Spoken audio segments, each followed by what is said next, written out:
நம்ம அரியலூர் மாவட்டத்தோட ஃபஸ்ட்டு தீமிதி திருவிழா இங்கே தான் ஆரம்பிக்குது. நம்ம பெருமாண்டி தான் இப்போ அங்கே தான் இருக்கிறோம். நாங்கள் அப்படியே கோயில் மலைக்கிறோம். எப்படி ஃபீல் பண்ணுறீங்க? ஒரு பக்கம் பார்த்தீங்கன்னா கட்டையை போட்டு எரிச்சினதெல்லாம் தள்ளிட்டு இருக்காங்க. இன்னொரு பக்கம் பேர் என்னது, கண்ட மேளம், கேரளா மேளம் வச்சுருக்காங்க. சண்டை மேளமா? நான் கெண்ட மேளம் இருக்கேன். சண்டை மேளமா? சரி சண்டை. ஏன் தமிழ்நாட்டில் அவ்வளோ மேளம் இருக்குது, ஏன் கேரளாவிலேருந்து கூட்டு வராங்கன்னு எனக்கு ஒன்றும் புரியலை.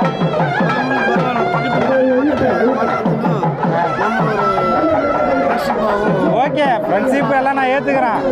நம்ம அங்கே போய் அங்கே மோளம் அடிக்க போனால் விட்டுருவாங்களா உள்ள? இதெல்லாம் கொஞ்சம் யோசிச்சு பார்க்கணும்.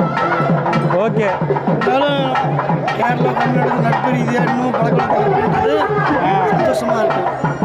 எந்த விசேஷமாக இருந்தாலும் நம்ம கேரளாக்காரங்க கூப்பிட்றோம்ல.